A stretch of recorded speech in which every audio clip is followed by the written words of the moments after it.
Hi, welcome to Chad's Silversmithing. Before we get too far into the video, if you wouldn't mind hitting the like button, that really helps to get my channel promoted, and I appreciate it.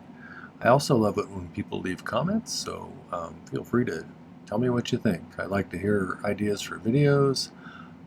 Tool suggestions are always fun.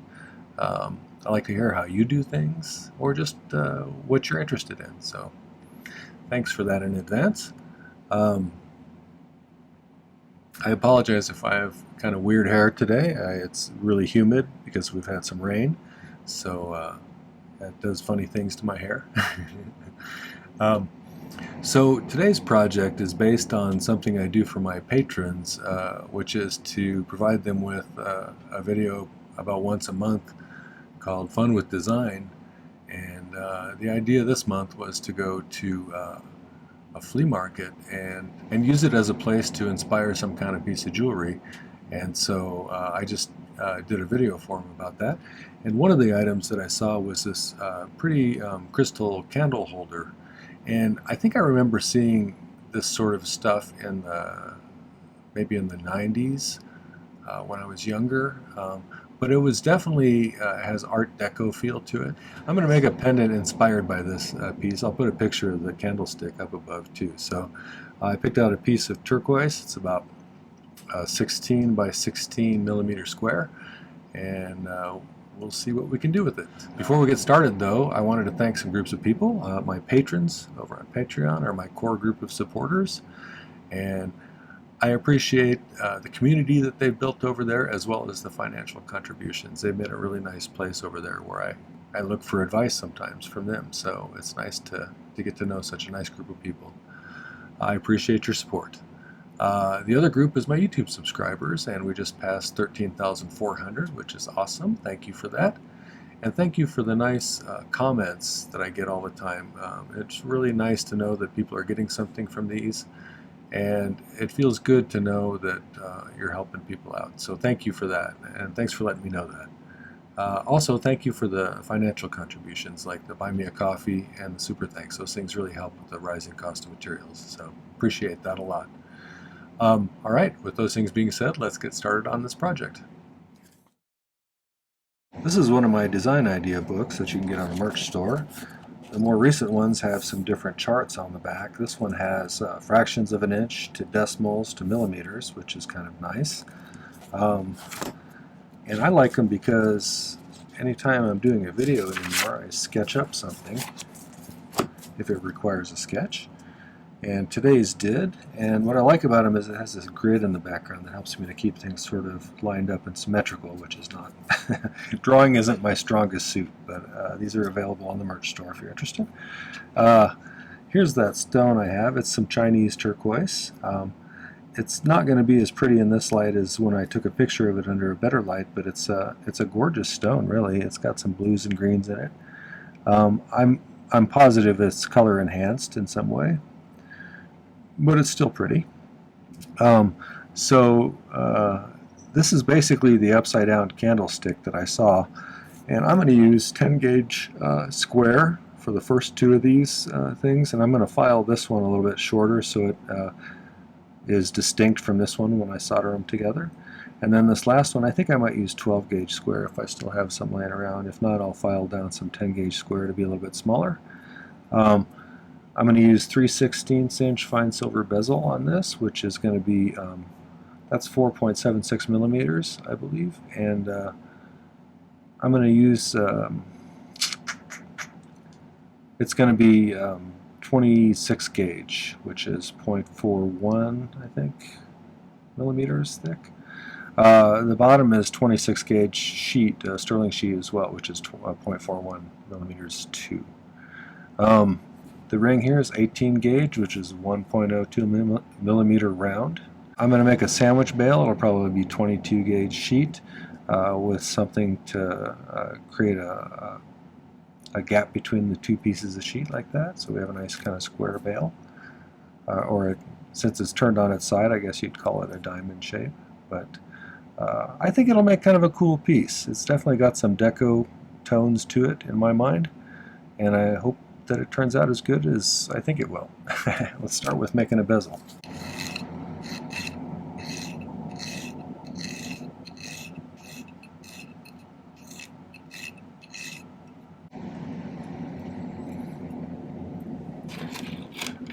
This is not a terribly sharp-cornered square, they're pretty rounded.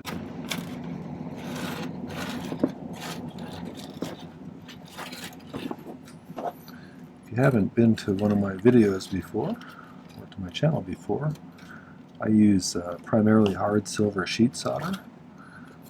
I'll occasionally vary that, but most of the time that's the case. And I use a liquid flux that I typically dribble on or spray on. And my torch is a Silversmith model, which is their acetylene air torch. And it's a great torch, I love it.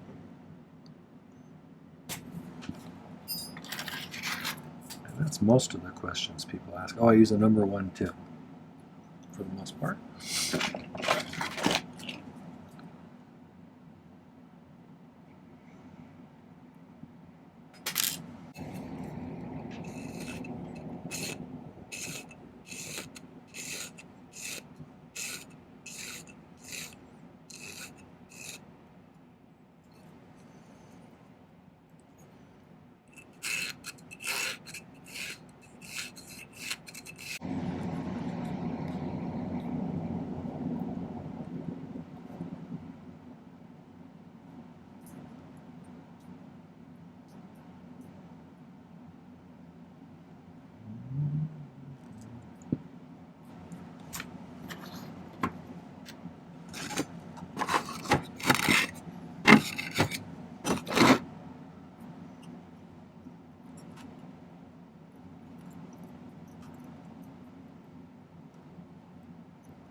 Okay, so I'm just going to put a little flux on this.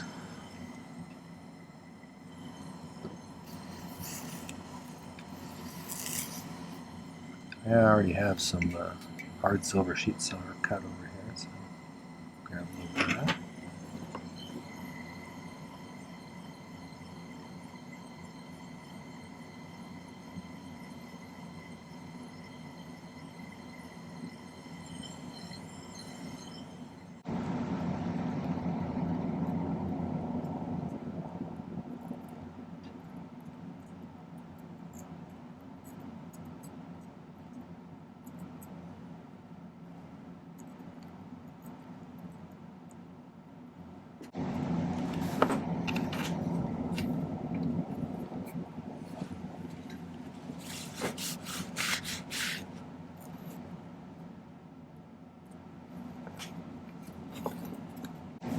Okay, that's pretty good. Let's see if we can't get a bottom for that made.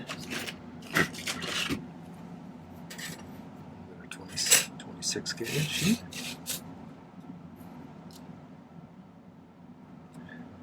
I'll leave a little extra just for the purpose of making it easier to solder down.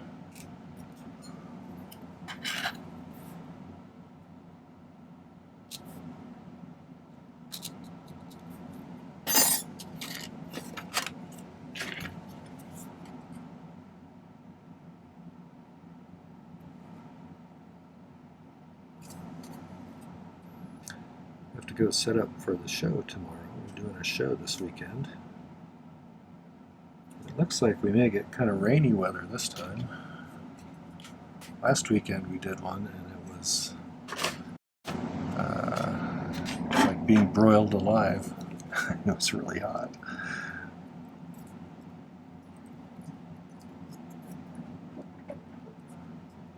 I might take a little rain over being broiled alive, honestly. Although that keeps customers away, so that's kind of a bummer. Okay, so make sure that's nice and flat. Put him on there. I'm going to cut myself some more solder.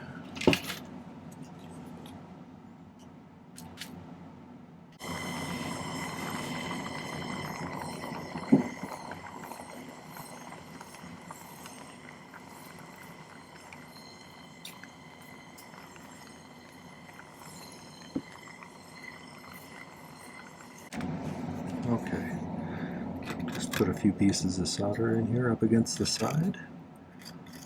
doesn't have to lean, just has to kind of sit up there next to it.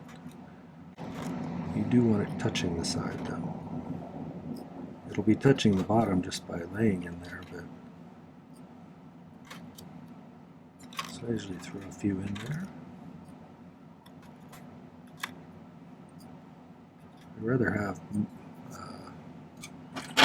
quite a few than not enough. So just kind of move those around, spread them out a bit. Technically, if you had your bezel touching the sheet all the way around perfectly, you could probably just put them on one side and then use the heat to pull it all the way around the bezel. But there's no reason not to do this.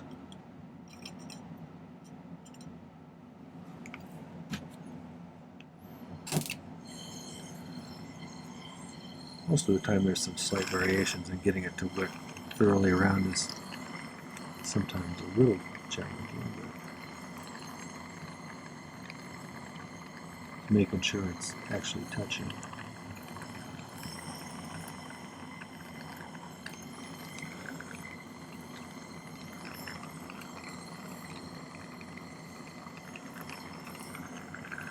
Okay, the reason I left that lip on the outside is because it gives you a little place to kind of point some of the heat at. The sheet on the bottom is more challenging to get up to temperature than the bezel itself, because the bezel is kind of sitting up top exposed to the flame really well.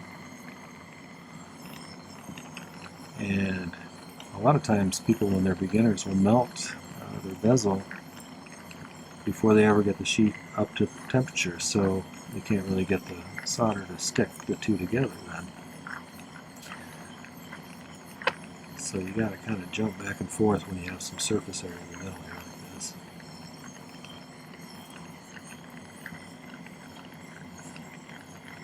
On a smaller one you can just go around the outside. Just make sure we got good flowage all the way around here. Don't want any unsightly gaps. How embarrassing would that be?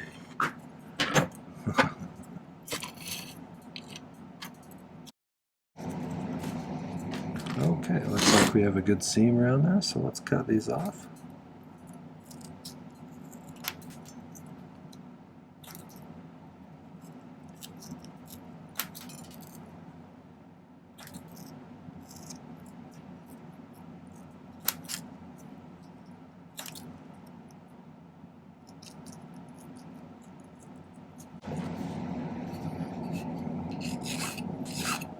File that flush.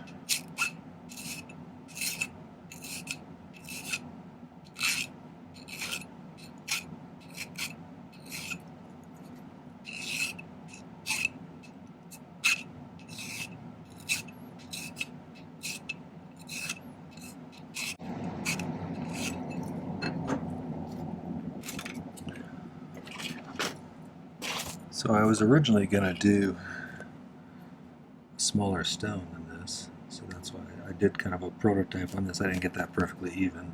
Hopefully I got this one better, but I made this by taking two pieces of 10 gauge square and bending them slightly and then scribing a line like that and cutting it that way and filing it as close as I can. I'm going to get this to sit in here nicely like that. See, we got a little space in there we may have to do something about. Or we could just not worry about it. I don't know. The thing that was challenging was to get these nice to lay against the stone, so I may do a little bit of creative filing here. Let's see if I can get that to come more to a point.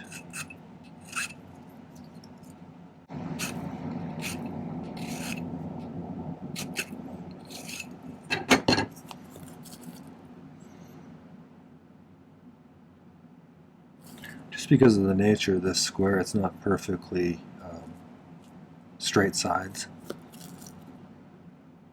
I may need to do a little bit of creative filing on the inside here. So I'm going to use my rotary tool and just use a abrasive white wheel and kind of shape that a little bit so that I can get that to fit tighter up in there. And then we'll come back and I'll make the second one in front of the camera and the third one. So let me go do that, and then we'll see if we can get it to fit a little better. I just used an abrasive wheel to kind of shape this a little bit better so it matches up a little bit better there. And let me make sure I got the right side there.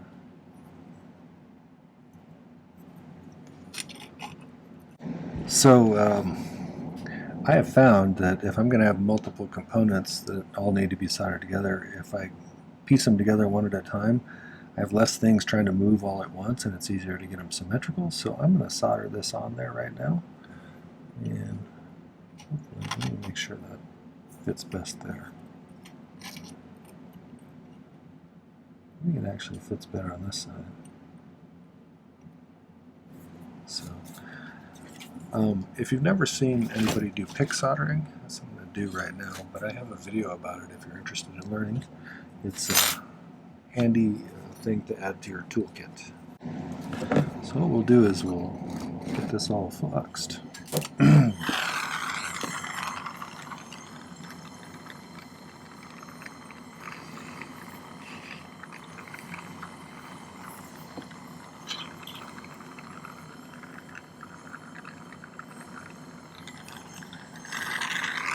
And then you pick up a piece of solder that you've laid out with a soldering kit like this.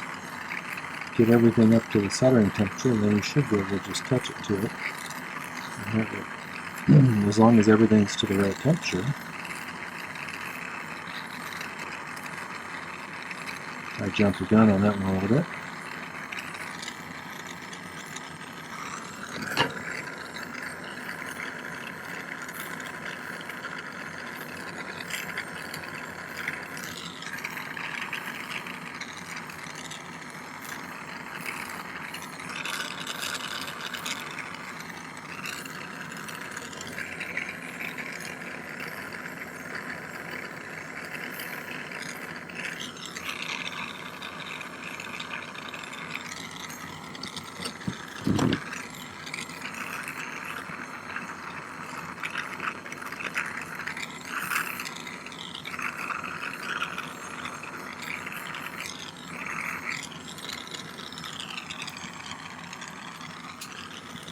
This over and see if we have good penetration all over the back. All the way down there.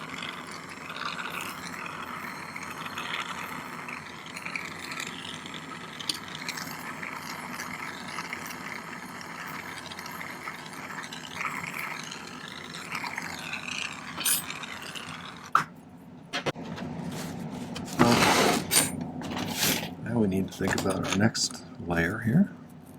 So we got that one. Let's get some 10 gauge square. It's a little piece of it. So, like I said, let's get this end flat first. So just for the sake of speed, I'm just going to snip off that beveled cut. Just file this flat.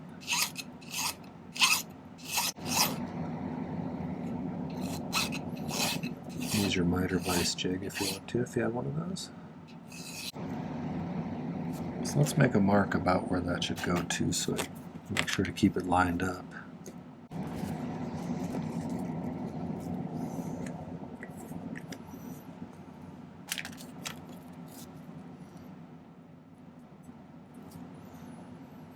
Okay, now it's mostly straight at first, and then it curves about right. It starts to kind of curve about right here.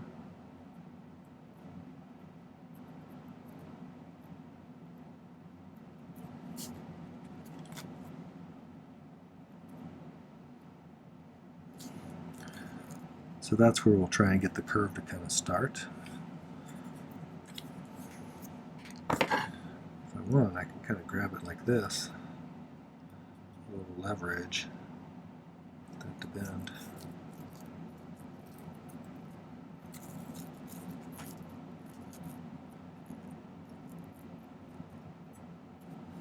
It's got to bend a little bit further down to fit in there nicely.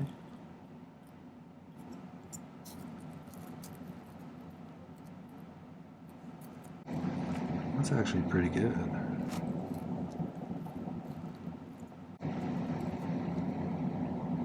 I think the upper part needs to be bent a little bit more here.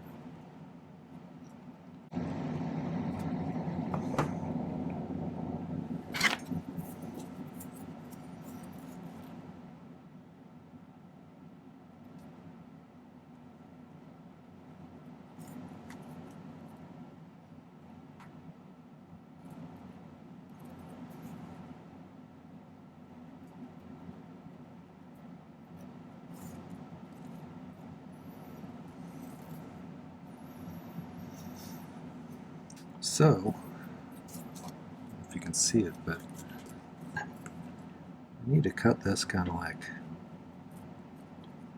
that so it gradually tapers down. So I'm going to use the jeweler's saw and do that. So let's go do that real quick. As always, apologize for my kind of messy area over here.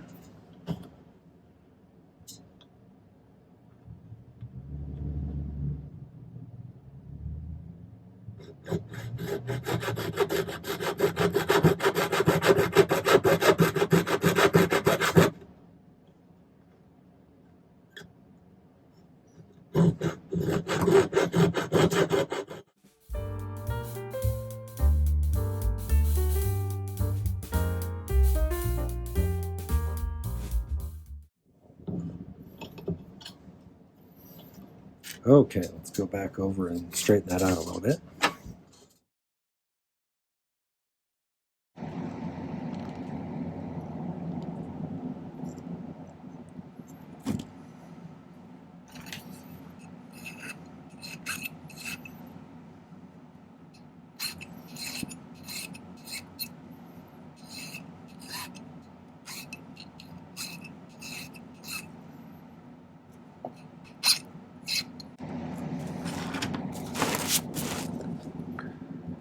Yeah, let's see how we're doing as far as shape goes. I think that's alright. I may cut this a little bit shorter down here, but I can use that as the guide for the second one, I think. So let me cut another little piece of 10 gauge square.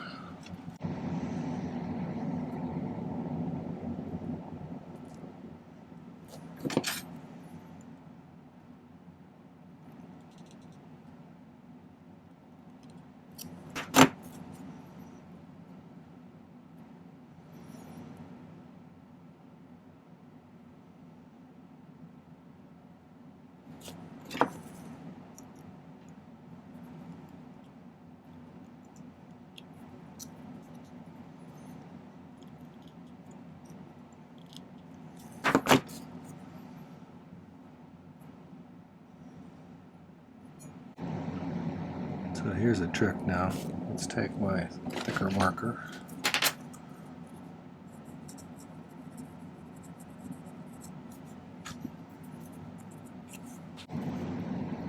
This will get me pretty close. Okay, so I'm going to go do the same thing I did a minute ago and cut this off. I have these pretty close. So I think what I'll do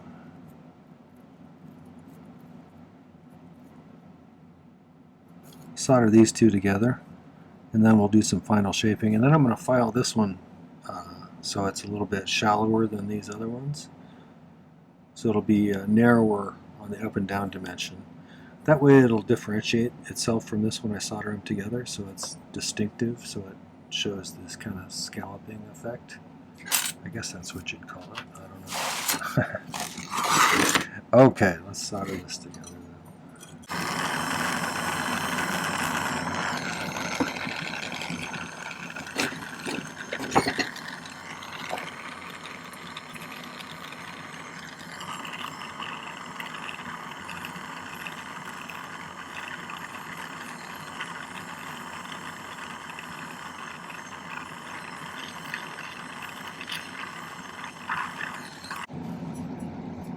So I got two options here.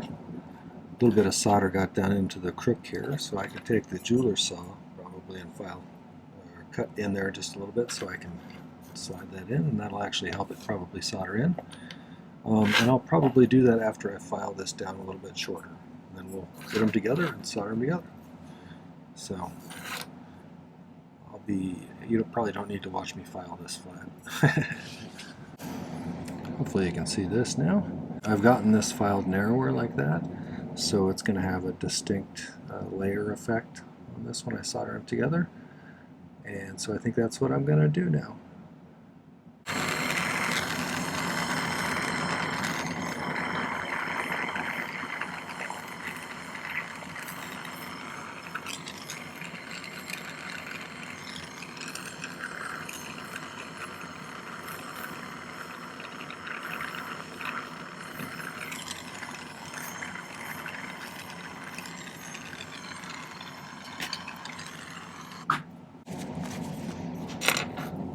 It's looking pretty good, and it's pointing in the right direction, I think.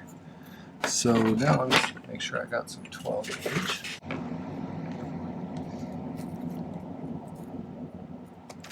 Let's cut them about that long.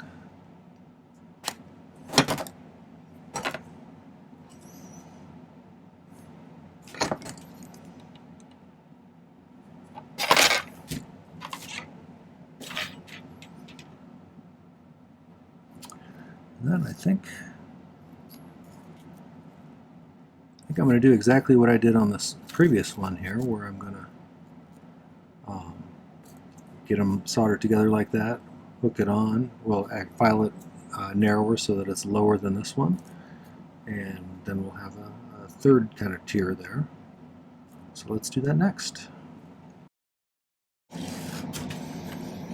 Okay, I have this all assembled, and I put together my sandwich bail. I'm going to do kind of a squared off, rounded square like that. And if you're curious how to make one of those, I'll put a link up here about putting some different kinds of bails together. But I think our first step here is going to be to solder this ring, which is 18 gauge, onto the top of this pendant.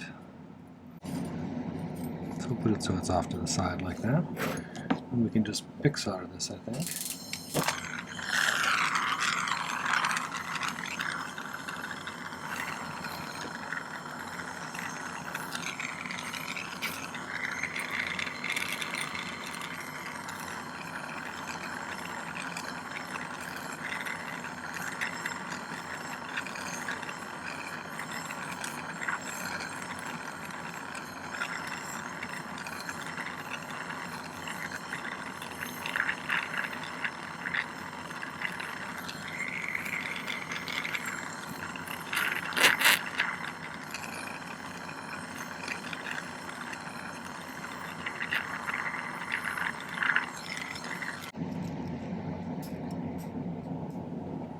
Just hooking that over that.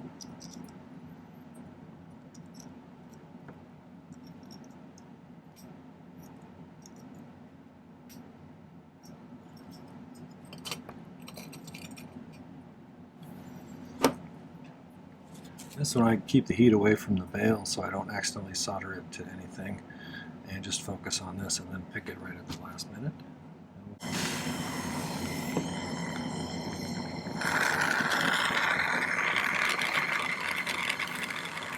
Leave a little tiny piece of solder.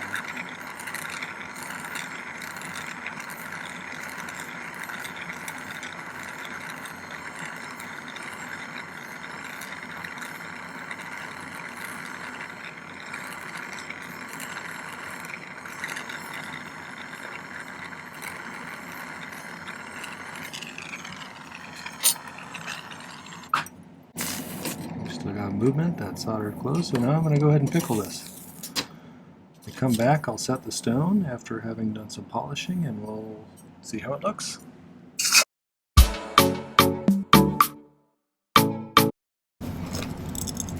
Okay, so I put a little bit of this uncorrugated tag board behind the stone to give it a little cushion and to raise it to the appropriate height. I do this a little different than a lot of people. I use the outside of my chain nose pliers as my bezel pusher, which I'm going to do first here. I'm just going to push it straight in while I'm pushing down with my finger, my thumb I should say. Well, let's take those corners in pretty straight over like that.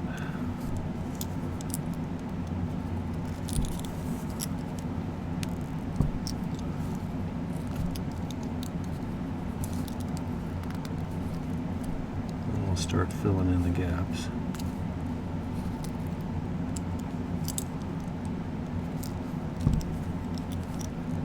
If this had sharper corners, I would file the top edge of this just a little bit thinner. Not shorter, but thinner,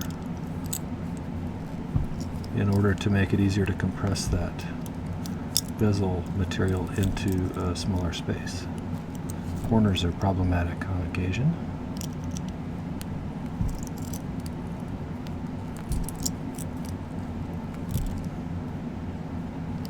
Okay, now I'm going to take my rounded art apart and do the burnishing stage.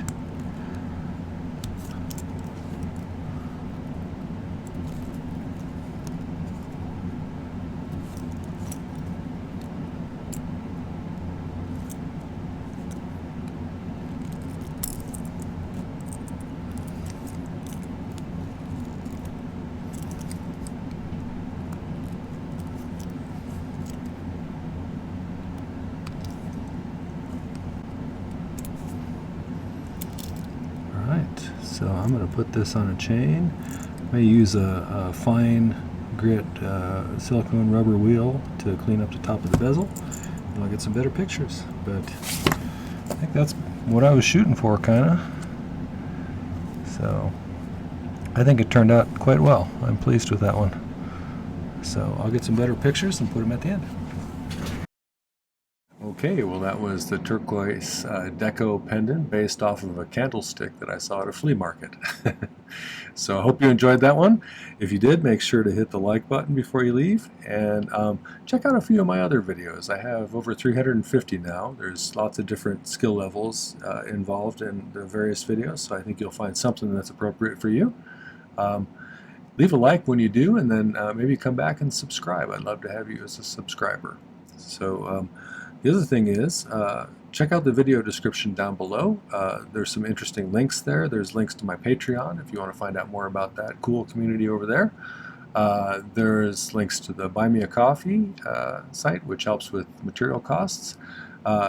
If you're interested in that ebook, you can click a link there to download it. That's a great resource to link you right to 150 plus really cool projects.